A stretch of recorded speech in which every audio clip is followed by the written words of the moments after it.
comprensión de la evolución de la diversidad anatómica, sobre todo de anatomías complejas en tallos de lianas. Entonces, le agradecemos mucho al doctor Marcelo Pase. Antes de continuar, quería conocer si alguien se opone a que grabemos esta presentación. Si no se oponen, entiendo que aprueban. En segundo lugar, vamos a tener entre 40 y 60 minutos de la presentación de Marcelo y luego de eso tendremos un periodo de hasta 90 minutos en total de preguntas, respuestas y conversatorio. Entonces, si es que ustedes tienen más conocimiento de otros campos y desean compartir, están más que bienvenidos. Bueno, eso es todo. Le agradecemos mucho a Marcelo y entonces, Marcelo, continúa. Puedes continuar. Perfecto. Muchas gracias, Alina, por la invitación. Realmente para mí es un gran honor y un placer. Yo conocí a Alina en el Congreso en Ecuador y su marido también. Sentábamos juntos en la mesa, vendíamos productos. Yo de la Asociación Internacional de Anatomistas de Madera y él tenía sus productos también, ¿no? Y sí, es un gran placer. Entonces voy a ponerles aquí mi presentación. Y no duden en interrumpirme si tienen alguna duda o si prefieren después al final preguntar algo, también voy a estar disponible. Y en la plática de hoy lo que voy a mostrarles un poco sobre la anatomía vegetal y el ambiente. Y claramente dar un curso de anatomía vegetal es algo de un semestre, ¿no? Entonces lo que voy a intentar hacer aquí hoy es dar una idea general, un recorrido por lo que tenemos, así lo que sabemos de cómo la anatomía interactúa con el ambiente, cómo las plantas responden en su anatomía a cambios ambientales, ¿no? Y les hablo desde la Ciudad de México. Entonces, si vemos, por ejemplo, a un árbol como este hermoso eucalipto, ¿no? Creciendo en Australia, y vemos su madera, inmediatamente ya nos llama la atención que esta madera es un tejido no homogéneo. Vemos diferentes estructuras aquí. Una de ellas, por ejemplo, es la presencia de anillos de crecimiento. Sabemos que muchas plantas de estos anillos son incluso anuales, lo que ya nos indica que de alguna manera el ambiente influye en el crecimiento de esta planta, porque hay momentos en los que crece y momentos en los que interrumpe su crecimiento. Entonces, ya ahí tenemos una indicación de que las plantas no están libres de cambios internos ambientales, ¿no? Naturalmente, para hablar de cómo son las plantas, primero tenemos que entender su forma básica, ¿no? Y nosotros cuando intentamos, las primeras personas que intentaron entender las plantas buscaron entender cuál era su plan de construcción, que se llamó en alemán de Bauplan, ¿no? Entonces, en la obra famosa de Johann Wolfgang Goethe, que fue un gran poeta alemán, él también fue el fundador de la morfología vegetal, ¿no? Entonces, él escribió La Metamorfosis de las plantas. Y la idea es de que nosotros conseguiríamos entender las plantas a partir de una idea, una morfología ideal de la planta. Entonces aquí estamos viendo esta morfología ideal con el tallo, las hojas, la raíz. Y a partir de esta morfología ideal, él dijo entonces que todas las formas están interconectadas, ¿no? Entonces, incluso un cactus, que es una planta muy modificada, nosotros conseguiríamos ver pasos a partir de este plan general que explicaría cada una de las estructuras de este cactus. Entonces, la idea de planos, que habría ¿no? planes básicos de las plantas. Entonces, el plan básico de una planta sería raíz, tallo y hoja. Entonces, si abrimos cualquier libro didáctico actual, vamos a ver capítulos, ¿no? Poniendo la anatomía de las hojas, de los tallos, de las raíces y sus tejidos. Esa idea es la general, pero ha sido también bastante controvertida. Hay autores, por ejemplo, que dicen que no, que esta teoría no explica todas las plantas y que la misma teoría celular, que dice que todos los organismos somos formados de células, que la célula es la unidad básica, también ha sido desafiada por algunos morfólogos, como por ejemplo Donald Kaplan, que decía que las células vegetales, al contrario de las células animales, cuando se dividen no se despegan, quedan pegadas, quedan conectadas por sus paredes y comunicadas por plasmodesmos. De esta manera, todo el citoplasma de una planta está conectado. Entonces, la planta es un superorganismo. Otro autor también de la escuela alemana, Ruti-Schauser, en Podostemasia, nos muestra que hay plantas, estas plantas acuáticas que crecen en ríos, muchas veces no conseguimos separar qué es una hoja, qué es una raíz y qué es un tallo en ellas, aunque parezcan estructuras así. Porque cuando cortamos, por ejemplo, vemos que en estas plantas las hojas nacen internamente, al contrario de la mayoría de las plantas, que las hojas son de origen exógena. Entonces, mostrando que es, y eso quiero que quede claro, que la idea del plan básico es muy utilizada, pero no explica todas las plantas. Pero naturalmente yo les voy a mostrar dentro de esta morfología idealística, entonces, de que sí hay raíz, tallo y hoja, pero recuerden que en algunas plantas tendremos que echar otra mirada, ¿no? Para entenderlas. Y de una manera general, una cosa que sí es general en las plantas es que su cuerpo forma un continuum. Las plantas, si una persona la cortan en la cabeza y la cortan en el centro del cuerpo, vamos a ver órganos muy distintos y estructuras muy distintas. En las plantas, no importa dónde la cortemos, vamos a ver los mismos tejidos, tal vez en distribuciones distintas, pero ahí estarán. Y son formados y conforman tres sistemas principales: el sistema dérmico, que recubre toda la planta y que fue muy importante para la conquista del ambiente terrestre. Entonces, tener un sistema que protege contra la pérdida de agua. El sistema vascular, que permite la conducción del agua y también de los azúcares. Y el fundamental, que sería el tejido que llena todos los demás espacios. Si ustedes piensan en la evolución de los animales, todos los filos animales que conocemos actualmente, ¿no? Cordata, artrópoda, todos estos filos ya existieron en el agua. Casi toda la diversidad animal ya existía en el agua antes de que ellos conquistaran el ambiente terrestre, ¿no? Las plantas no. Gran parte de su evolución ocurrió ya en tierra. Entonces, casi toda la diversidad de plantas que tenemos actualmente evolucionó en el ambiente terrestre. Por lo cual, estos sistemas dérmico y vascular fueron sin dudas fundamentales, ¿no? Porque un sistema que conduce a agua y otro que protege contra la pérdida de esta es fundamental en un ambiente hostil como es el ambiente terrestre. Del sistema dérmico tenemos el primario, que es la epidermis, entonces que recubre todas las partes. Hay plantas que recuerden que son herbáceas, que no tienen prácticamente crecimiento secundario y pueden por toda la vida tener simplemente epidermis. En otras plantas, sin embargo, se forma un otro tipo de tejido dérmico llamado la peridermis. Aquí estamos viendo fotos de Quercus ruber, que es la planta del corcho. Entonces, cada vez que abrimos un vino, estamos utilizando este corcho que estamos sacando. Es la peridermis, la parte externa de la peridermis de un encino o un roble europeo. Y ellos tienen en Portugal y España, sobre todo se produce. Ellos retiran estas partes, como ustedes están viendo, vuelve a crecer. Yo creo que hay por lo menos 4 cosechas o más que se puede hacer de esta parte externa de la peridermis. Entonces, si vemos en anatomía, vemos aquí la epidermis, que está recubierta por una cutícula. Entonces, la cutícula es una de las grandes innovaciones que permitió que las plantas ocuparan el ambiente terrestre. Y aquí ya estamos viendo debajo de este epidermis el inicio de algunas divisiones celulares formando células en hileras que va a dar origen a la peridermis, que vemos aquí en un hibiscus. Entonces, la peridermis es formada por un meristemo, hablaremos un poquito más de meristemos a seguir, que forma exteriormente células del súbero, del felema, que son células muertas y que son una protección de las plantas al ambiente. Entonces, por ejemplo, plantas que crecen en sabanas que están sujetas a fuegos periódicos suelen tener esta parte muy, muy engrosada, porque para proteger los tejidos internos de la planta. Aquí estamos viendo entonces un corte transversal de un calamus, que es una palma trepadora. No todas las personas saben, pero las palmas tienen géneros que son de plantas, ¿no? Trepadoras, que son escandentes y que suben en otras plantas, ¿no? Entonces, cálamos es un género del sureste asiático, pero tenemos aquí, bueno, en México, Brasil, Ecuador, tenemos los desmoncos, que también son un género de palma trepadora.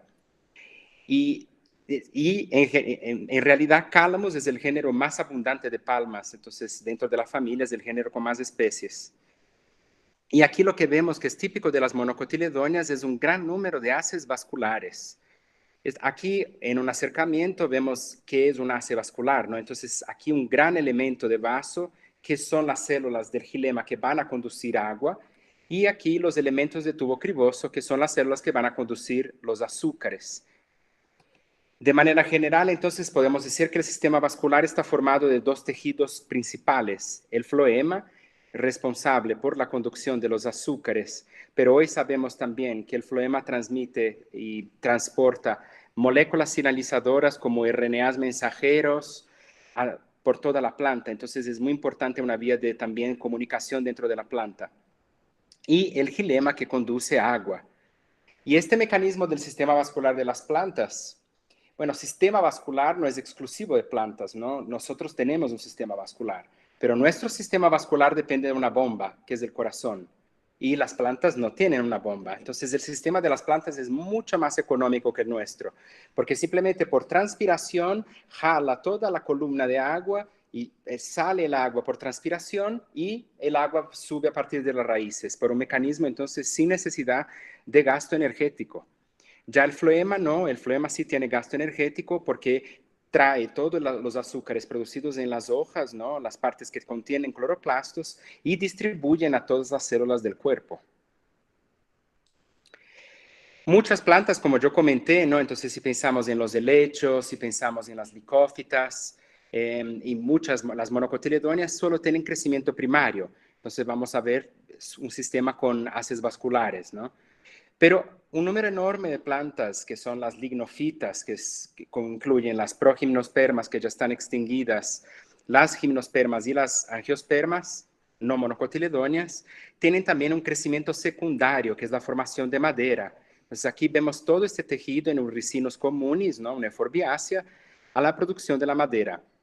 Y fíjense aquí entonces en estos poros, son los vasos que transportan el agua. Un sistema entonces, imagínense, mucho más eficiente. Miren simplemente la diferencia de tamaño, ¿no?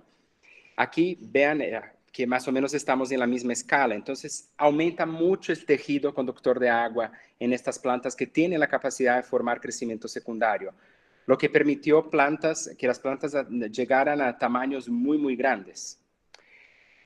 Fíjense una cosa, porque mucha gente tiene la idea de que la madera es un tejido muerto, ¿no? Porque los elementos de vaso sufren muerte celular programada. Pero todas las demás células que ustedes están viendo, parénquima, fibras, son células vivas, por lo menos por un periodo de su vida. Entonces, esto es un tejido vivo. Entonces, el floema también va a través de los radios mandar azúcares, ¿no? Para el interior del xilema para alimentar las células que no son los elementos conductores. Y finalmente hay el sistema fundamental que vamos a encontrar principalmente en las partes primarias de una planta, que son el córtex y la médula, pero también hay ciertas familias como Araliacea, por ejemplo, Apiacea. Bueno, las apiáceas no quedan muy grandes, pero las Araliaceas como una cheflera, que puede llegar a ser un árbol muy robusto, a veces mantiene el córtex. Entonces, mientras otras plantas pierden este córtex.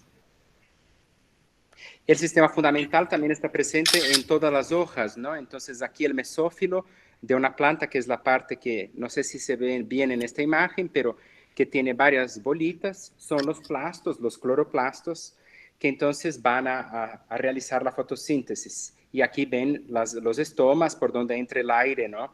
Entonces las plantas están respirando y haciendo fotosíntesis durante el día y durante la noche solo respirando, ¿no? Recuerden que la respiración también es un proceso fundamental de las plantas. Hay gente que piensa que las plantas no respiran, pero claro que sí. Entonces, la formación de energía es la misma vía metabólica que para los animales, ¿no? Pero también producen su propio alimento. Entonces, un parénquima lagunoso aquí o esponjoso en las hojas es fundamental para este intercambio gaseoso. Y las raíces también tienen tejido fundamental, entonces, que es el córtex, que en muchas raíces, como una zanahoria, está llena de azúcares, de almidón, entonces que nos da el sabor que apreciamos cuando las comemos, ¿no? Pero recuerden entonces, lo que es muy importante es que esto es un continuum. Entonces, la planta es un continuum. Entonces, este mesófilo, de cierta manera, con este córtex y con el córtex de las raíces. Todas estas células están interconectadas por sus plasmodesmos, entonces las plantas saben todo lo que pasa en todos los momentos porque está completamente interconectada. Pero ¿quién forma, ¿no? Todos estos tejidos? Y ahí hay otra diferencia importante de las plantas. Yo me acuerdo que una vez un profesor entró en aula, no sabíamos que era el profesor de botánica ni nada, y empezó a narrar sobre criaturas verdes, de crecimiento continuo, y nosotros pensamos que era un alien, ¿no? Pero estaba describiendo una planta. Entonces, las plantas tienen meristemos, que son partes que se forman desde el embrión y permanecen en la planta toda su vida, y van a formar todos sus tejidos y órganos. Entonces eso es notable porque una planta de 5.000 años, como algunos pinos de Estados Unidos, significa que hace por 5.000 años esos tejidos que fueron formados en sus embriones siguen en actividad y formando órganos y tejidos. ¿Qué significa meristemo? ¿No? Meristo viene de divisible, ¿no? Y fue creado un término por Nägeli, que fue un suizo alemán, en su tratado, ¿no?, de la ciencia botánica. Y él pensaba entonces que había tejidos permanentes y tejidos generadores. Entonces los generadores serían los meristemos. Como les comenté, cada vez que comemos una semilla estamos comiendo el embrión de una planta que está a su interior, ¿no? Un frijol o un garbanzo, cualquiera de esas cosas que comamos, estamos comiendo una planta en potencial que, bueno, deja de ser potencial en este momento, pero desde el inicio de su formación, entonces hay dos regiones que se van a diferenciar, que serán los meristemos, caulinar y radical. Entonces, que van a actuar en las plantas sean anuales o milenarias. En muchas plantas solo tendremos la actividad principal de estos dos meristemos, ¿no?, produciendo los tejidos de la raíz y del tallo. En otras se formarán meristemos laterales, entonces que van a ser el crecimiento en grosor de estas plantas, que son el cambium y el felógeno.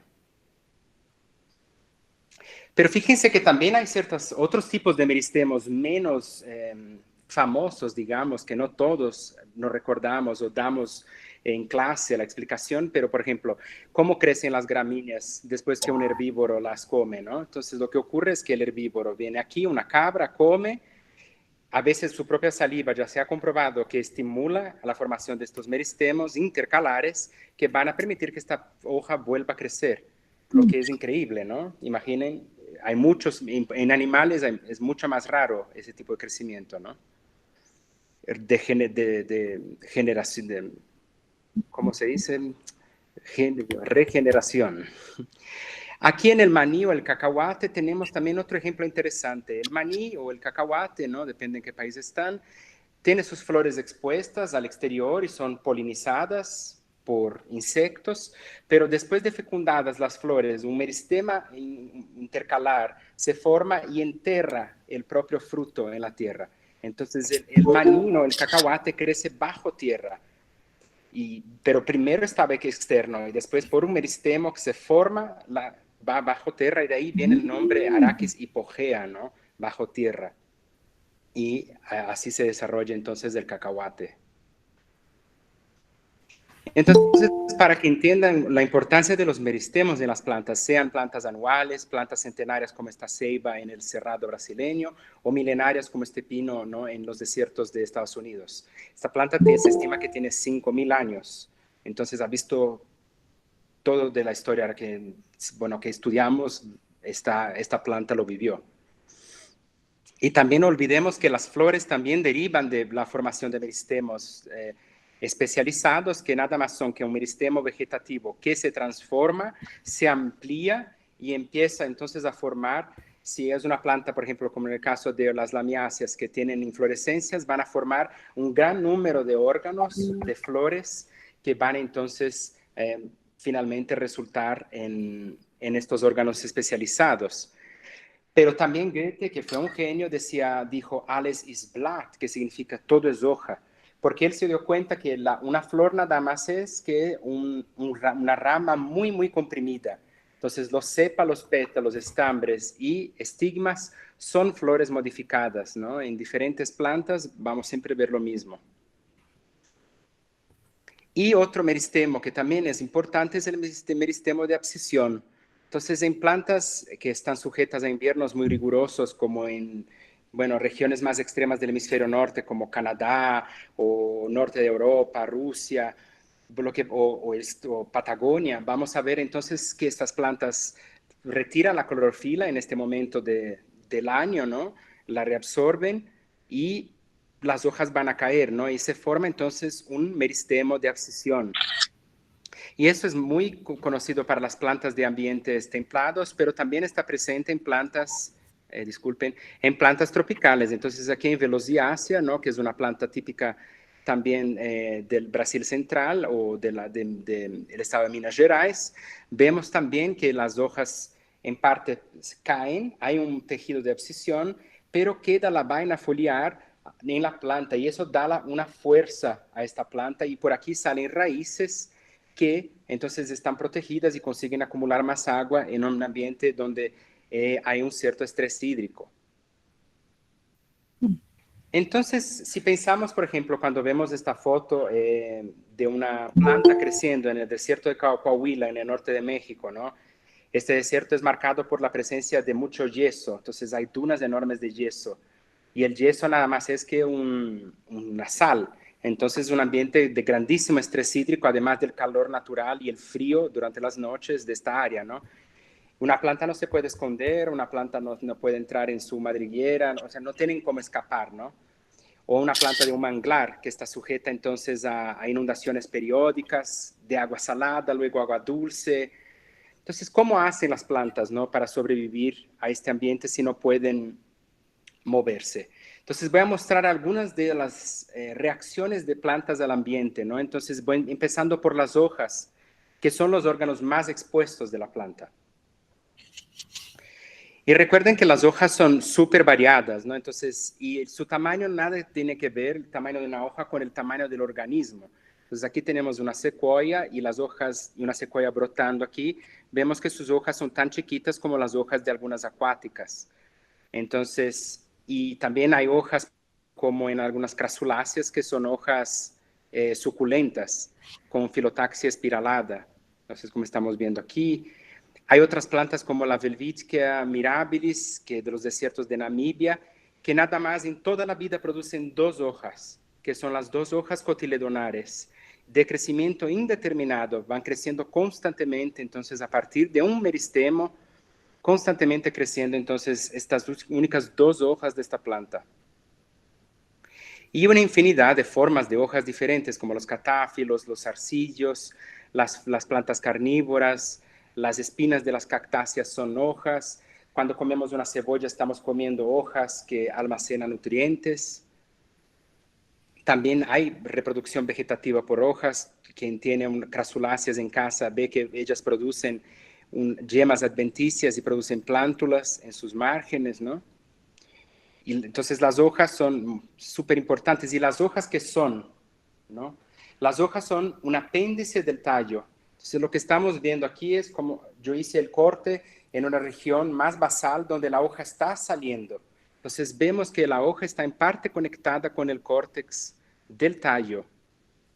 Si vamos subiendo en los cortes... Perdón, Sí, sí. Marcelo, perdón, disculpa. No sé si solo en mi pantalla o en todo el grupo, solamente estoy viéndole a la planta de la duna de yeso. Ah, Y no estoy viendo las imágenes. No sé si lo siguen. No, estamos viendo todo. ¿sí? Sí, yo estoy con todo. Ah, entonces es mi compu. Es tu compu. Ya, muy bien. Es mi compu. Ya voy a ingresar con mi... Ok. Ya, listo, sigan, gracias. Ok.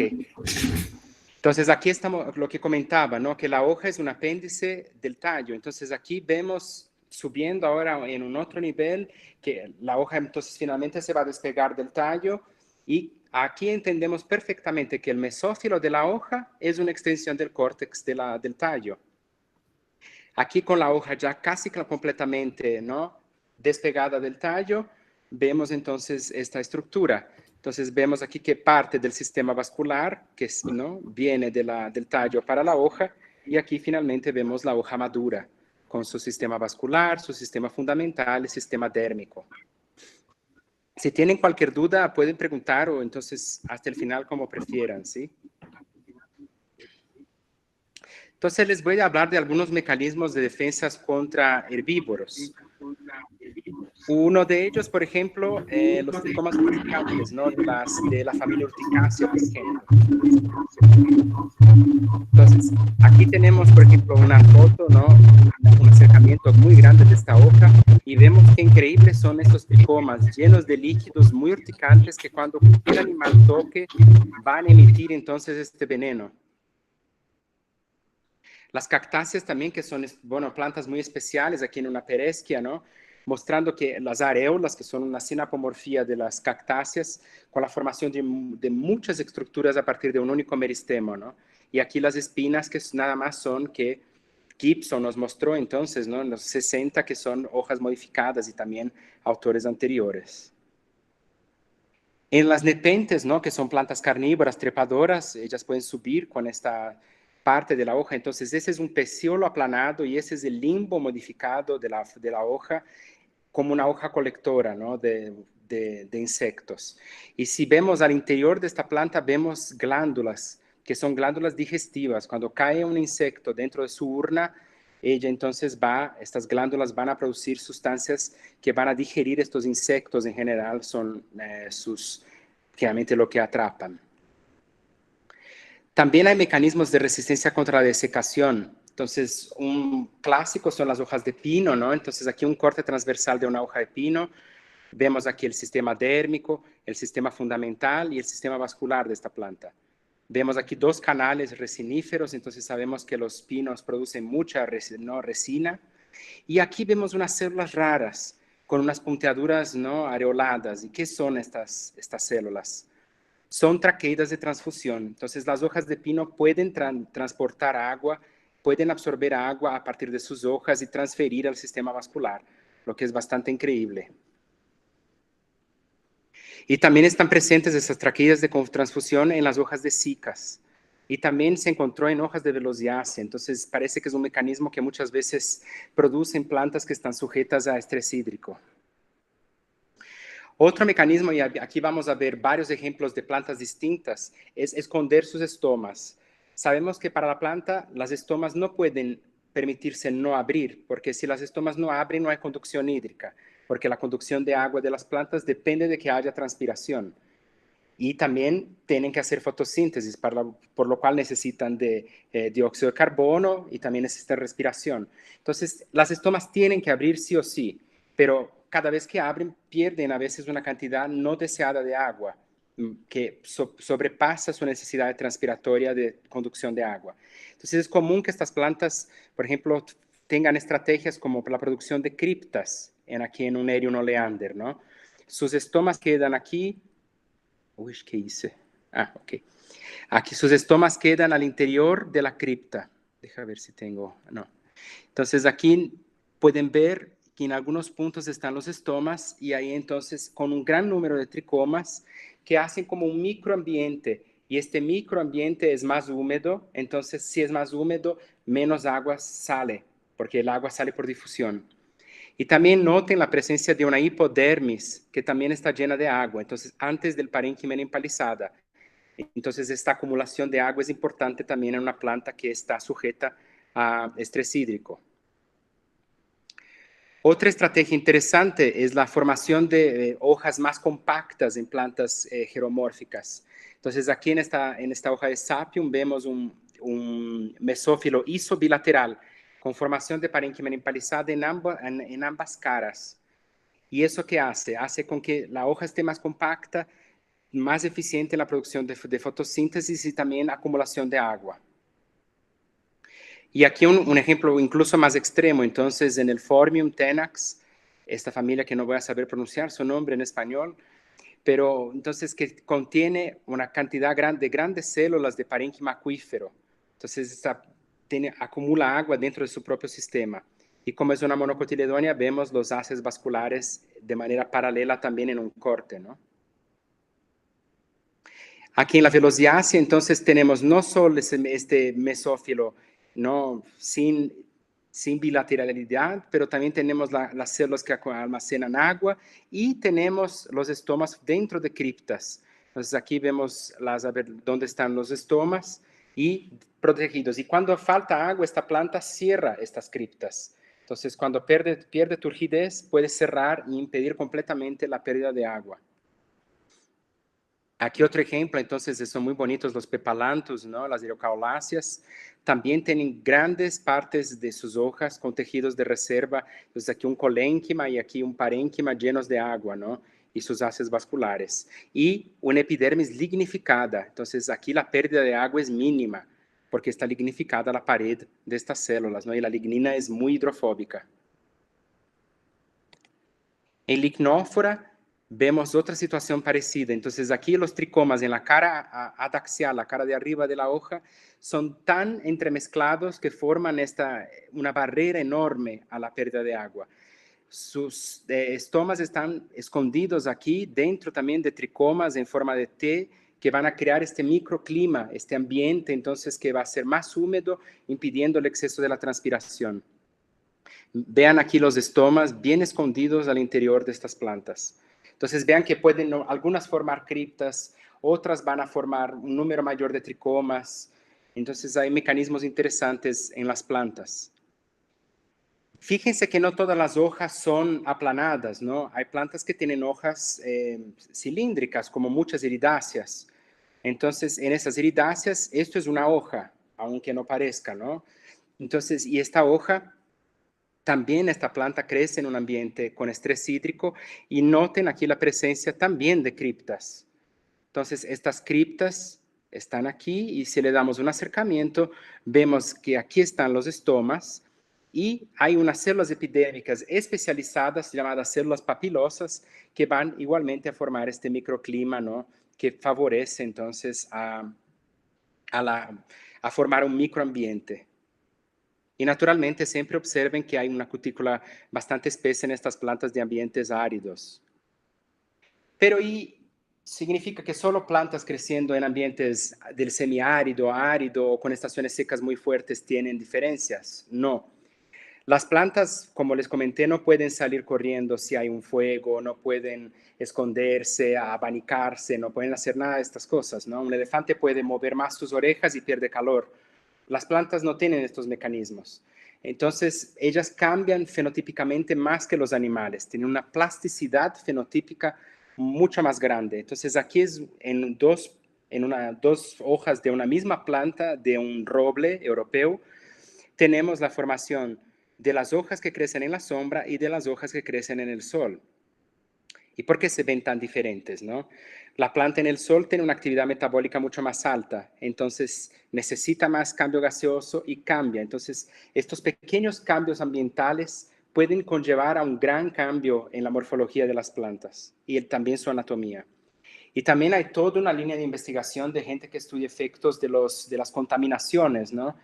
Claro que algunas contaminaciones, nosotros no entramos en las playas si hay un cierto número de coliformes fecales, ¿no?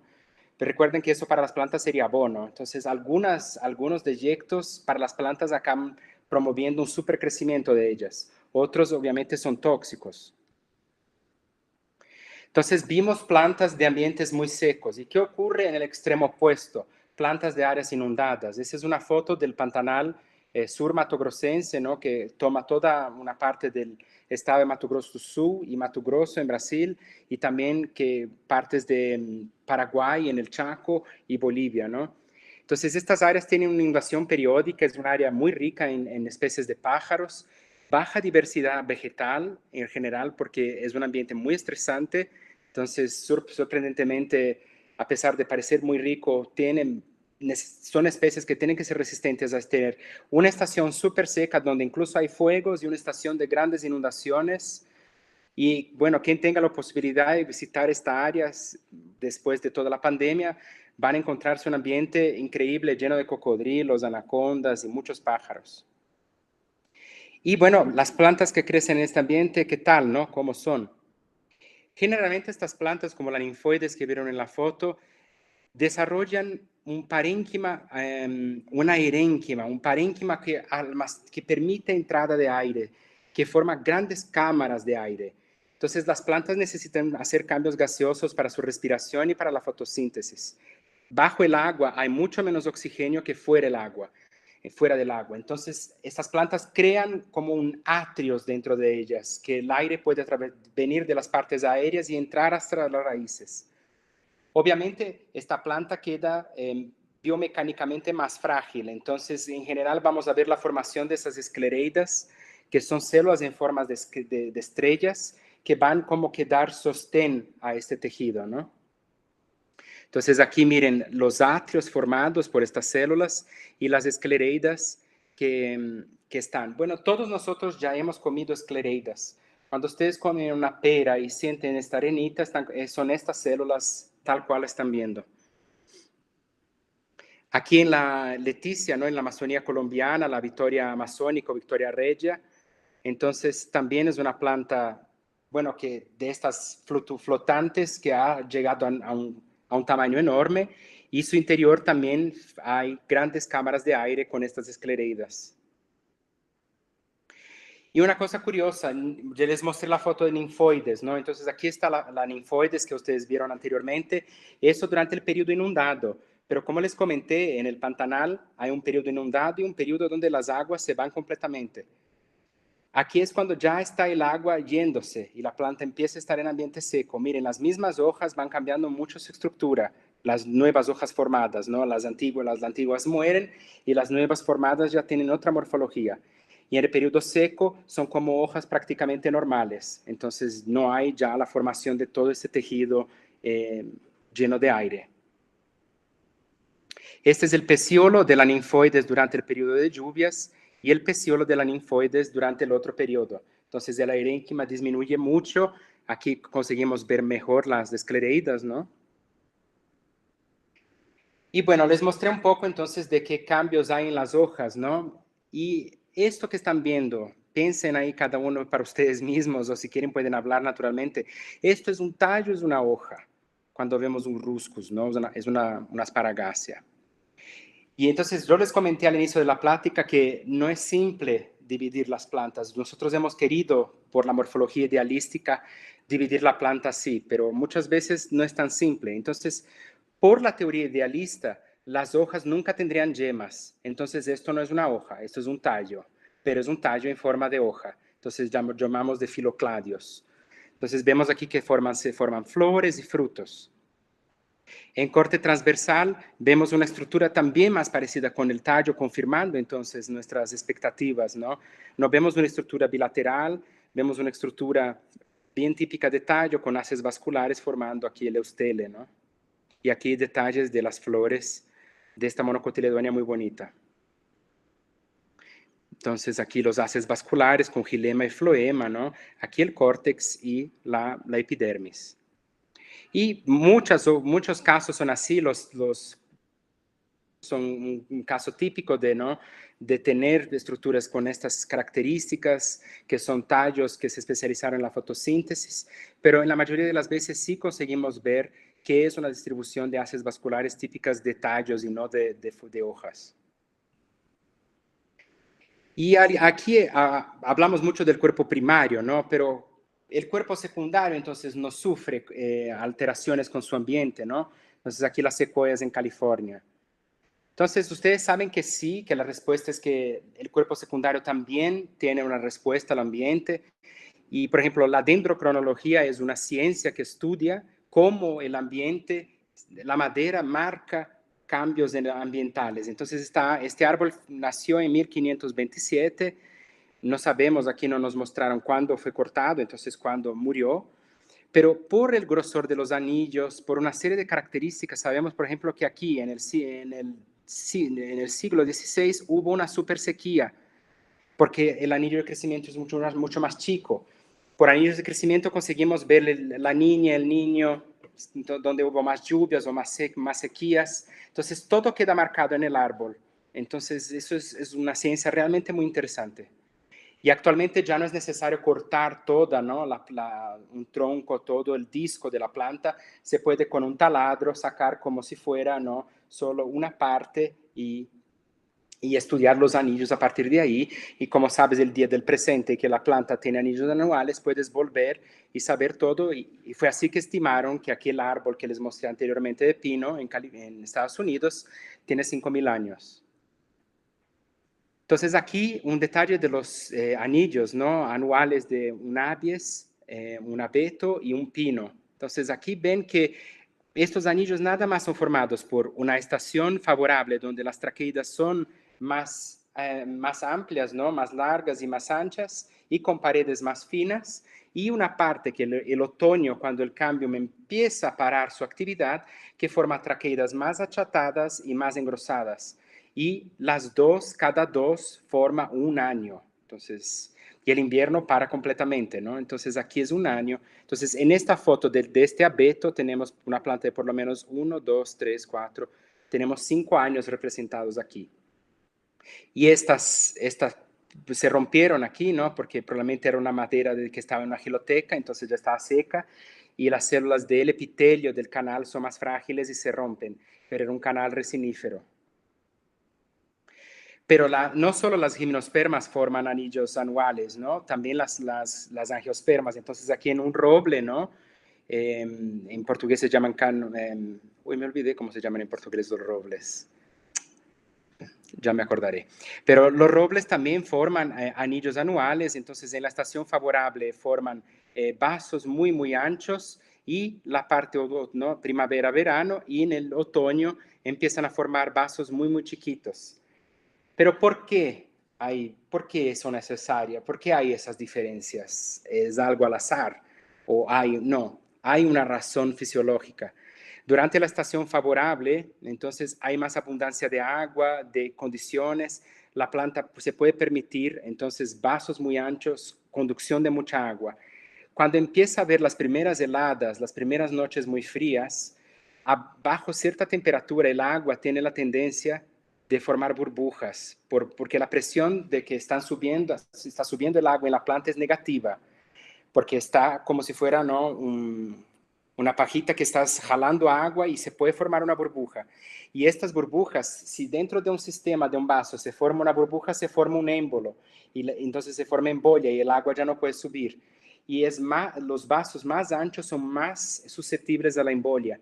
Entonces, por eso hay una diferencia entre la estación favorable y desfavorable en la formación de estos anillos anuales. Pero no solo plantas de países templados forman anillos anuales. Entonces, aquí estamos viendo en la caoba, ¿no? Que también hay un marcador de crecimiento. Vemos aquí esta línea de parénquima que nos indica que aquí era un año, este es otro año y aquí el año. No hay diferencia en el ancho de los vasos, pero hay este marcador que alguien, entonces un investigador, hizo colectas periódicas y vio que en el final de cierto periodo de crecimiento se formaba esta línea de parénquima que acumulaba entonces agua y almidón, que ya permitía que el cambio reanudara su actividad, así que empezaba la estación y empezaba a crecer otra vez. Entonces, por muchos años pensábamos que no había anillos de crecimiento en plantas tropicales, pero hoy día tenemos muy claro que las plantas tropicales también forman anillos anuales. Y curiosamente, no solo en la madera, también en el floema podemos ver anillos de crecimiento, no siempre, y es más difícil. Entonces, en la mayoría de las plantas, de los árboles, vemos solo el anillo actual, ¿no? El último. Los demás no conseguimos tener claridad de cómo eran. En otras no, si hacemos colectas periódicas, sabemos, por ejemplo, que en el manzano, las bandas de fibras son formadas al final del periodo de crecimiento. Entonces, cada banda de fibra aquí corresponde a un año. Entonces, este es un trabajo muy bonito del profesor Ray Everett, que es un profesor emérito de Wisconsin, y él hizo este trabajo. Entonces, él colectaba en su arboreto cada 2 meses, entonces pudo seguir la vida de estos manzanos en detalle, y sabemos entonces cuántos años más o menos tiene esta planta a partir de su floema. Pero fíjense que no siempre las bandas representan un año. Entonces, en Robinia pseudoacacia, que es una leguminosa, un año es determinado por una capa mucho más grande. Y aquí la diferencia que nosotros vemos es sí del tamaño, del grosor, no, del ancho de los elementos de tubo criboso, mucho más amplios aquí que en esta parte. Entonces, cuando hay menos agua, las células se expanden menos. Entonces, en un periodo desfavorable, cuando está terminando la estación de crecimiento, se amplía menos las células. Y por fin, entonces, para comentar también algo de la corteza, ¿no? La peridermis es esta parte muerta del tallo de una planta. Como les comenté, en plantas que están sujetas a fuego suelen ser muy gruesas y proteger entonces los tejidos internos. Hay otras familias que tienen una estrategia completamente opuesta, como las mirtáceas, que pierden constantemente, ¿no? Su peridermis. Pero eso la favorece porque nunca tienen parásitos ni epífitas, porque caen, ¿no? Se pegan a su peridermis y la peridermis cae. Y entonces aquí vemos que esta parte externa de la peridermis, que es llamada Philema suber, es muerta y es hidrofóbica y es muy resistente al fuego. Plantas que crecen en áreas inundadas, vimos entonces que forman aerénquimas muchas veces en hojas, en tallos, y también en la corteza pueden formar aerénquima, porque las plantas, el tronco de un árbol también tiene que respirar, entonces hay lenticelas, hay maneras de que el agua entre, ¿no? Y en esta planta, en la Saludvigia, entra aire también a través de su corteza. Entonces, para concluir, importante que tienen que llevar de mensajes que la planta es un continuum. Las plantas tienen 3 sistemas principales. Todos estos sistemas, sea el dérmico, el vascular y el fundamental, pueden cambiar en respuesta al ambiente, y tanto en su cuerpo primario como en el cuerpo secundario. Entonces, les agradezco mucho, mucho y una vez más la invitación aquí para esta plática, ¿no? Y quedo totalmente disponible para cualquier duda. Bien, muchísimas gracias, Marcelo. Muy interesante la conferencia. Me dio mucho gusto volver a ver al Aéreo Caulase. Bueno, no pude verle a Velocia. Tuve la oportunidad de tomar una materia con Nanusa. Y entonces, ya fue un gusto ver estas imágenes de cortes anatómicos. Súper interesante. Bueno, ahorita vamos a ver preguntas, o si es que quienes desean discutir un poco más o conversar, podemos hacerlo ahorita. Entonces, Yamira, ¿cuál era tu pregunta? No sé si está Yamira por ahí. Sí, buenas tardes. Buenas tardes. Sí, bueno, sí, mi pregunta era en cuanto a las familias de las bromeliáceas. Encontramos, digamos, como hojas, y no sé si lo que realmente vemos son hojas o son tallos en sí. ¿En cuál familia? La bromeliácea. En las bromeliáceas. Sí, las bromeliáceas sí son hojas. Que yo sepa, son siempre hojas, pero es verdad que las bromelias son especiales porque las bromelias no absorben agua por sus raíces, las bromelias absorben agua por sus hojas. Entonces tienen tricomas peltados que permiten la entrada de agua por sus hojas. Incluso hay ciertas bromeliáceas como Tillandsia que carecen totalmente de raíces. No sé si contesté tu pregunta. Sí, muchas gracias. Hay algunas cuestiones aquí, ¿no? Aquí. Sí, entonces ahora encontré el chat. Sí, los meristemos intercalares del maní están en el pedicelo, exactamente. Entonces, en el pedicelo se forman estos meristemos que van entonces alargando este pedicelo hasta enterrar la planta. ¿Y en cuánto tiempo se da este crecimiento? Esta es una gran pregunta, no sé. Pero me imagino que sea rápido, porque debe ser cuando se está el ovario todavía diferenciando, ¿no? Claro. Sí. Claro. María Cristina, si tienes tus preguntas. Sí, María Cristina, en bosques secos también algunos forman anillos. Bueno, sí. Era un poquito respondiendo a Lina. Sí. También he visto que en bosques inundables han encontrado algunas shongars, y la gente que trabaja en Manaus ha encontrado relaciones. Exactamente. Entonces, por ejemplo, en el caso de los bosques de Igapó, ¿no? Igarapé, en el Amazonas, que una parte del año están completamente inundadas, hay una situación de anoxia. Como les comenté, hay menos oxígeno dentro del agua. Entonces, estas plantas, al ser inundadas, paran el crecimiento. Entonces, ahí el exceso de agua es el que hace con que el cambio interrumpa su actividad. Ya en áreas secas, como comentaste muy bien, se forman anillos debido a una alternancia no de frío y calor, como es en el hemisferio en Europa o Estados Unidos, Canadá, pero estación seca y estación de lluvias. Entonces, en la estación seca, sabemos que si llueve menos de 50 milímetros en el periodo, el cambio no interrumpe su actividad. Y entonces, en México, por ejemplo, la estación seca es muy, muy marcada, en muchas áreas de Brasil también. Entonces, realmente ahí queda muy claro que para. No siempre que el cambio para su crecimiento, deja una marca. En muchas plantas deja una marca, deja o fibras achatadas o una capa de parénquima, pero en algunas, como por ejemplo Cesalpinia o Pau Brasil equinata, que es del árbol símbolo de Brasil, ¿no? Para el cambio, pero no deja una marca. La madera no consigues ver los anillos, pero si haces colectas periódicas, ves que el cambio sí para. Entonces es interesante. Sí, aquí en Ecuador realmente vale la pena poder hacer eso en los bosques secos, que todavía tienen muy buen bosque seco conservado. Exactamente. Sí. Mi pregunta es un poco, Marcelo, muchas gracias y gracias a Lina por organizar estas charlas. Yo he aprendido muchas cosas gracias a esto. Me gustaría saber un poquito más acerca de cómo funcionan los neumatóforos.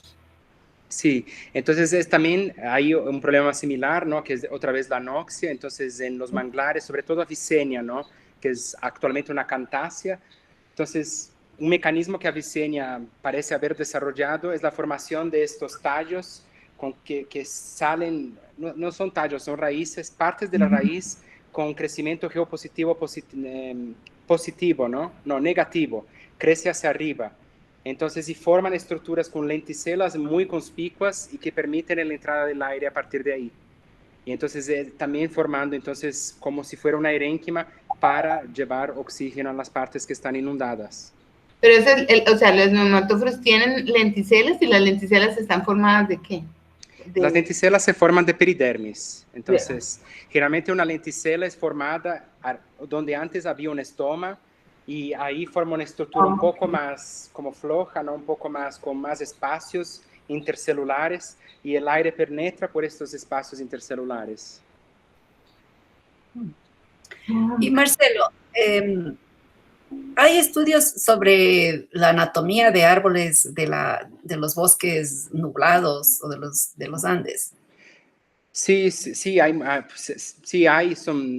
estudios sobre estos bosques. Hay gente que se dedica exclusivamente a estudiar floras, ¿no? Entonces, por ejemplo, aquí en México hay la profesora Silvia Aguilar, que estudia justamente, por ejemplo, bosques de montaña. Aquí, bueno, México es un centro de diversidad de pinos, por ejemplo, y encinos. Entonces, ella estudia estas zonas, luego compara con bosques semideciduales. Sí, hay, pero no sé si específicamente en las montañas ahí en los Andes, pero supongo que sí. De anatomía, a eso me refiero. Supongo que sí. Porque, no sé, Fidel Roig, que es un argentino que estudia ahí en el sur de Argentina, es un dendrocronólogo.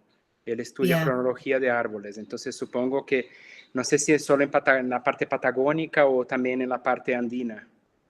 Ok, o sea, no sabemos si es que se encuentran o no estos anillos de crecimiento en los árboles andinos, en los árboles no sé, estoy pensando en un bosque de 3.000 metros de altitud acá en los Andes. No sé, no sabe. ¿Y cómo es la estacionalidad de estos bosques? Que depende de la estacionalidad, sí. Sí. Claro. Yo creo que es posible que se vean anillos, pero no necesariamente anuales, sino en eventos extremos de sequía o en eventos extremos logren verse algunas de estas. Sí, los llamamos falsos anillos, ¿no? Y son súper comunes y son un problema, entre comillas, dentro de los que estudian dendrocronología. Porque, por ejemplo, entonces, haz de cuenta que empieza la estación favorable, es maravilloso, todo va bien, las plantas echan sus hojas, flores, y de repente cae la nieve, ¿no? Hay una nevasca inesperada por un evento meteorológico cualquiera. Generalmente lo que ocurre es que el cambio para y deja una marca, entonces deja un falso anillo que se ve como, generalmente no es continuo, es muy angosto. También en los trópicos ocurre porque hay una estación, empieza a llover, el cambio se activa, para completamente la lluvia. Y entonces ahí ya no es anual, y son los llamados falsos anillos, son comunes. Muy bien. Cristina, tú preguntabas si es que O sea, sí hay evidencias de anatomía del polen. Quisiera conocer un poco, pues, o sea, solo si puedes escribir algunas sugerencias o si sabes. Pues este es un campo casi tan grande como la misma anatomía, porque como se desarrolló mucho con los paleobotánicos, ¿no? Porque conseguimos reconstruir floras enteras con el registro fósil de polen. Entonces la paleontología es un campo así absolutamente enorme. Y claro, nosotros sabemos actualmente que la sinapomorfía, por ejemplo, de las eodicotiledonias es una sinapomorfía del polen, ¿no? De tener 3 aperturas, el polen tricolpado. Entonces sí, los granos de polen son muy, muy importantes y cambian generalmente en el número de aperturas, a veces pueden ser inaperturados, los de las monocotiledóneas son bien típicos. Es posible llegar a género y especie por polen. Entonces el polen es muy, muy rico porque puede formar, bueno, tal vez las estructuras más bonitas de la naturaleza, ¿no? ¿Cómo sabemos que la miel que nos están vendiendo es realmente eucalipto? Solo agarrar un poquito y poner bajo el microscopio y buscar en un atlas de polen cómo es el polen del eucalipto. Y vas ahí a poder confrontar si no te están vendiendo gato por liebre, ¿no? Entonces, sí. A veces te dicen, sí, es puro azúcar, que no se ha encontrado ni un solo a veces grano. puede ser caro, ¿no? Estas jarabes de glucosa, pero que aquí en México va muy, muy de moda para hacer margaritas, ¿no? Pero sí, Bueno, es cierto. bueno. Entonces, mirando el polen, la miel bajo el microscopio, puedes ver los granos de polen y confirmar el origen de la miel. Por ejemplo, dentro de una miel encontrada en un sarcófago en Egipto. Sí. Sí. Bien, no sé quién más tiene preguntas, inquietudes. Vemos que hay varios colegas de varias instituciones. Giovanni, qué gusto que estés acá. Giovanni, que trabaja entomólogo muy reconocido aquí en el Ecuador. Ah, qué bien. Gracias, Alina. Un saludo a ti. Sí. ¿Qué más? Marcelo. Sí. Tú trabajaste en Brasil y ahora en México. Sí. ¿Cuáles son las diferencias que tú ves o sea, en qué parte de Brasil trabajaste y ahora en qué parte de México estás trabajando? ¿Con qué con qué familias y todo? Ah, perfecto. Bueno, trabajaba en San Paulo, que es mi ciudad natal, ¿no? Soy de San Paulo, soy natural de San Paulo. Y ahora estoy en la Ciudad de México, ¿no? Entonces yo voy de una megalópolis a otra, mi pulmón no debe estar muy contento. Pero yo trabajo, mis intereses son en evolución de diversidad, complejidad anatómica, ¿no? Como les comenté. Entonces yo lo que estudio realmente no les mostré, que es más la parte de lianas, ¿no? Las lianas tienen un sistema vascular secundario muy diferente de las plantas comunes, porque son plantas que, imagínense, si yo estoy sentado en una mesa, en una silla de madera, con una mesa de madera que es algo rígido, ¿cómo una planta puede ser tan pliegable, ¿no? Pliegable, no sé cómo se dice esto, o voluble, a punto de poder enrollarse y subir, ¿no? Entonces, las lianas han evolucionado de distintos grupos, formas anatómicas muy diferentes que las hacen más flexibles y más resistentes a la torsión. Y estudio sobre todo 2 familias, Bignoniaceae y Malpighiaceae. Entonces, por suerte son 2 familias muy abundantes en Brasil y México, entonces generalmente estoy entre un país y otro colectando y también fui a África a colectar porque parte de las Malpighiaceae migraron ahí, ¿no? Se dispersaron a África hace 9 millones de años, entonces fuimos ahí a buscar estas plantas para ver cómo cambiaron a entrar en este ambiente. Y aquí en México trabajo, porque mis alumnos yo no quiero que trabajen exactamente con lo que yo trabajo, para mí pueden tener sus propios proyectos, ¿no? Claro. Entonces tengo alumnos con leguminosa, con malvasia, y entonces colectamos en desierto y también en la parte tropical en el sur, ¿no? En la frontera con Guatemala. Uh-huh.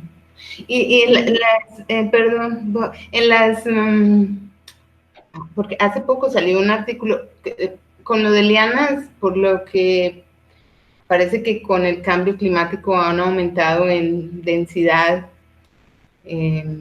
muchísimo, pues ya lo dijo Phillips hace ya casi 15 años, y parece que siguen aumentando en diversidad también. Pero aducían un poco a el éxito también a su capacidad para recoger más fácilmente agua. O sea, es cierto, o sea, no entiendo bien cómo era que funcionaba. Los vasos conductores eran mucho más largos. Sí, son más largos y más anchos. Más anchos también. Uh-huh. Sí, entonces las dianas tienen una estructura toda especializada, ¿no? Para el transporte hídrico. Entonces tienen los vasos que pueden llegar a medio milímetro, muy entonces anchos. Uh-huh. Como no se sostienen, casi todo el espacio que estarían las fibras están los vasos. Entonces es un sistema hidráulico muy eficiente, pero como les comenté, vasos muy anchos son más sujetos a la embolia. Claro. Entonces, por eso vemos que hay un sesgo de que hay más lianas cerca del ecuador, ¿no? Y cuanto más te alejas al ecuador, hay menos lianas, ¿no? Excepto por algunas familias como Vitácea, que parece que consiguieron, ¿no?, llegar a este ambiente más templado. Pero la mayoría de las diversidades lianas está concentrada en los, ¿no?, para los 23, ahí están entonces entre 23 y 23 sur y 23 norte, en los trópicos, ¿no? Y va disminuyendo la diversidad a medida que sales. Si es verdad o no que la diversidad de lianas está aumentando debido al calentamiento global, es controvertido. Algunos estudios, como del grupo Schnitzer, muestran que parece que sí, que están aumentando, y otros muestran que no. Parece que en neotrópico hay más estudios diciendo que sí, pero en África no, pero el planeta es solo uno, ¿no? Entonces es complicado, todavía no está clarísimo. Lo que sabemos es que lianas se favorecen cuando hay un claro, ¿no? Entonces crecen en bordes de bosques. Entonces, si aumenta la fragmentación y todo, las lianas realmente triunfan, ¿no? Tienen un éxito muy grande, porque pueden crecer más rápido en estos ambientes. Y parece que las lianas resisten mejor a periodos de sequía más largos. Entonces, si eso es verdad, sabemos que uno de los efectos del calentamiento global es aumento de la cantidad y ¿no?, duración de los periodos secos. Entonces, realmente las lianas se podrían ver favorecidas. Pero ¿por qué podrían verse? O sea, es raro lo de las sequías, porque si son más susceptibles a embolias. Sí, ahí empieza la parte especulativa, porque dicen que tienen raíces más profundas, ¿no? Entonces las raíces más profundas podrían llegar a las aguas subterráneas, que es un problema diferente de lo enfrentado en las zonas más frías, ¿no? Porque ahí el problema no sería agua, sería la temperatura formando embolia. Pero si la embolia se formaría por estrés hídrico y las plantas consiguen alcanzar el agua, y hay otro pormenor. Yo les conté que estas anatomías complejas se forman en lianas.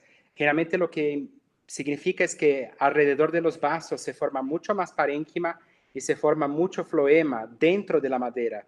Entonces, el cambio forma floema para ambos lados. Entonces, sabemos que si hay floema junto al vaso, el floema está lleno de azúcares. Eso hace con que sea muy fácil para esa planta reverter la embolia. Entonces, aunque sufra la embolia, porque hay presión positiva del almidón dentro de las células, puede hacer una reversión de esta embolia y hacer con que estos vasos vuelvan a ser viables. Entonces, esas son las hipótesis, pero carecen de más pruebas. Qué interesante. ¿Y cuál es, de tu experiencia, la familia con más interesante de lianas en lo que se refiere a la anatomía? Uy, complicado, ¿no? Bueno, el primer naturalista que estudió las lianas fue Heinrich Schenk, ¿no?, un alemán, y él decía que eran las sapindáceas, porque realmente las sapindáceas tienen un sistema muy diverso. Las bignoniáceas también tienen un sistema súper interesante. No sé, hay muchas familias, pero sapindácea, las más abundantes son realmente leguminosa, bignoniácea, sapindácea, que es de los neotrópicos, ¿no? Y realmente, como son muy diversas, también tienen una gran diversidad de formas anatómicas distintas.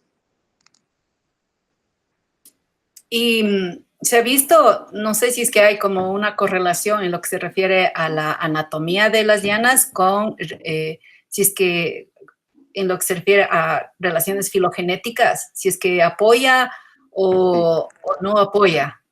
Apoya Hipótesis mucho. genéticas. Sí, apoya muchísimo. Entonces, incluso, por ejemplo, en un grupo de Malpighiaceae que estamos estudiando, bueno, cuando se reconstruyó la filogenia, se encontró que algunos grupos de Sudamérica eran emparentados a grupos de África, ¿no? Entonces, y eran plantas muy diferentes. Las Malpighiaceas tienen una flor muy típica, ¿no? Y bastante conservada. Y eso se debe al hecho de que tienen una coevolución muy fuerte con abejas colectoras de aceites. Entonces, son abejas que necesitan agarrar con su mandíbula la base de la pétala, del pétalo, que es unguiculado, y con sus patas colectan aceites de unas glándulas que hay en los sépalos. Estas abejas neotropicales no existen en África. Entonces, las Malpighiaceas africanas perdieron estas glándulas a lo largo de la evolución. Entonces, son plantas morfológicamente muy distintas y cuando emergieron juntas en la filogenia fue una sorpresa. Pero cuando hicimos la anatomía, las mismas cosas muy complejas anatómicas que había en el grupo neotropical, había en este grupo, entonces, africano. Entonces, la anatomía parece ser más conservada que la propia morfología. Entonces, Lucia Lohmann, por ejemplo, muchos de los clados que encontró en la tribu Bignoni son sustentados por sinapomorfías anatómicas del tallo. Y en Sapindaceae también, sí, en todos los grupos estamos viendo que es menos homoplástico que la morfología, la anatomía. Qué interesante. Otro campo más que necesita cantidades de investigaciones y de Sí. estudios. Uh-huh. ¿No es cierto? ¿Y qué tan grande es el grupo de anatomistas? ¿Aquí en México o en el mundo? Así en el mundo. Pues obviamente hubo un declinio, ¿no?, de la anatomía cuando empezaron los estudios moleculares. Yo en parte, para mí, eso fue culpa de nosotros los anatomistas. En zoología no hay una división. La persona no dice que es taxonomista o es anatomista. Todos son ambos, ¿no? No está aquí Giovanni que va a confirmar. No puedes decir que conoces que es un insecto y no saber cómo es su genitalia, ¿sabes? Porque de eso parte entender cómo es el bicho. Entonces, ellos no dividieron la anatomía morfología de la sistemática como hicimos nosotros. Entonces, nosotros acabamos enterrándonos a nosotros mismos por no haber esta conversación entre las áreas. Yo siento que ahora, y después, bueno, con los estudios moleculares, esta era la última moda, ¿no? Entonces vamos todos, no, la morfología no nos da respuesta, toda la respuesta está en el DNA, ¿no? Y incluso, creo que fue Steve, ¿cómo se llama este anatomista que está ahí en Nueva York? No me acuerdo su nombre ahora, pero él dijo que, no, fue Tomlinson de Harvard, dijo que DNA significaba don't need anatomy. ¿No? Ay. Sí. Y no es verdad, obviamente ahora está habiendo un crecimiento muy grande del interés por la anatomía, porque conocemos mejor los grupos y estamos encontrando que un estudio detallado de la morfología o anatomía sí nos ayuda a entender los grupos. Entonces, por ejemplo, ahora Cornell abrió una vacante específica para anatomía y entró Joyce Cherry, ¿no? Entonces, ya está Estados Unidos, nuevas plazas abriendo para anatomía. Latinoamérica, nosotros mantuvimos la anatomía por pobres, ¿no? Entonces, DNA es caro, entonces no todos podíamos hacer DNA. Entonces, fue un refugio de anatomistas. Entonces, ahora hay una chica haciendo postdoctorado en Harvard, que es Luisa Teixeira, que es brasileña y está haciendo su doctorado ahí con anatomía en Harvard. Hay varias personas también de unos grupos de Minas Gerais de Brasil que están trabajando en New York, Botanical Garden. Entonces, muchos latinos ahora estamos yendo a otros países y tal, porque fuimos nosotros que mantuvimos este campo del conocimiento, ¿no? Y sí, está creciendo otra vez. Qué bien. Uh-huh. La misma, por ejemplo, la editora en jefe de la American Journal of Botany, que fue por bastante tiempo, era anatomista. Actualmente está con Pam Deagle, ¿no?, que también fue alumna de Kaplan, que también tiene su tesis de doctorado fue con anatomía de monocotiledóneas. Entonces, American Journal of Botany dijo específicamente que sí, que está dando la bienvenida a los artículos de anatomía. Entonces, estamos en una fase buena, la verdad. Pero sí, pero hay un lapso entre personas muy mayores y personas jóvenes que baten que quedó, ¿no? Claro, quedó un vacío ahí. Ujú. Sí, a ver, Cristina, preguntas, ¿qué es lo que hablabas? Algún artículo sobre la reversión de la embolia. Sí, entonces hay muchos artículos que discuten eso de reversión de la embolia, ¿no? Pero falta, por ejemplo, algún experimento que se haga en vivo para ver si en vivo es posible eso. Hay un mecanismo que hace por rotación, entonces y causa embolia por rotación, ¿no? Con unas centrífugas. Y ahí determina cuándo, cuándo la planta pierde 50% de su conducción de agua, que se llama P50, ¿no? P50. Y por eso calculan qué plantas son más sujetas a la embolia que otras y muestran entonces, por ejemplo, rescatando trabajos de antiguos alemanes como Braun, mostrando que por qué muchas plantas tienen parénquima asociado al vaso. Justamente porque este parénquima va a tener una funcionalidad, entonces, de hacer reversión de la embolia. Y sí, hay artículos que más teóricos que realmente prácticos mostrando esto, pero que ven la embolia y después ven que la embolia ya no está, ¿no? Bueno, tenemos tu correo electrónico si es que tenemos más preguntas. Perfecto. Sí. Bueno, aquí María Cristina igual menciona que ¿cómo se diría? Rasgos funcionales. Los rasgos funcionales, me imagino que como ahora están tan de moda todo lo de rasgos funcionales, Sí. Eso hace también que la anatomía vuelva a tener como... Totalmente, sí. Yo creo, aquí en el Instituto de Ecología, que es el instituto vecino al nuestro, tenemos a Julieta Rosell, que trabaja mucho con rasgos funcionales de la corteza. Mark Olson también trabaja bastante con eso, que está aquí. Entonces, sí, hay un interés muy grande de este tema. Le saludas a Mark. Claro que sí. Nos conocimos en los 90 en el Jardín Botánico de Missouri. No sé si se acuerda de mí. Ah, seguro que sí, seguro que sí. Él tenía una memoria, este hombre. Sí. Bueno, si no tenemos más preguntas, comentarios, quería agradecerte muchísimo, Marcelo, por la presentación. Súper interesante y qué bonito que es que escuchando las conferencias de cada uno de ustedes, yo digo, chuta, quisiera tener tantas vidas, porque para investigar hay tanto, pero bueno, ahí están las generaciones nuevas que van a tomar una u otra de las áreas en las que ustedes nos han compartido sus conocimientos, sí. Muchísimas gracias, Marcelo, y muchísimas gracias a todos. Y bueno, seguiremos en contacto y ojalá algún momento nos podamos ver. Claro que sí. Y todos siéntanse muy bienvenidos cuando quieran venir a México, sea para colectar una planta para sus estudios o para, bueno, visitar el instituto o unas vacaciones en Cancún, pero pasen aquí y vengan a saludar, ¿no? Chévere. Igual te decimos a ti, para que vengas, puedes venir a la Amazonía, a la sierra. Fantástico. Incluso les comento a los ecuatorianos que hay un convenio entre la UNAM y Ecuador, no me sé ahora de memoria cuál institución, pero entonces tenemos los permisos ya tramitados, lo que ustedes saben que es así, ¿no? Sí. Increíble, entonces pueden venir a colectar los grupos de intereses de ustedes aquí. Y nosotros también tenemos esa facilidad y sin dudas, cuando termine todo eso, trataremos de cuadrarlo. Excelente. Hay muchos malpigiáceas, pues puedes venir a... Sí, yo sé, yo tengo una bignoniácea que llevo una vida queriendo, que es de ahí, que es de Cremocarpus. ¡No, es hermosa! Sí, es la única que nunca he podido estudiar. ¿En serio? Ya tienes la disculpa. No, yo llevo años queriendo. Cuando estuve en el congreso conseguí Torretia, pero no conseguí Cremocarpus. Entonces tengo que programar un viaje solo para esto. Sí, porque hay por Quito. Yo la he colectado cerca de Quito.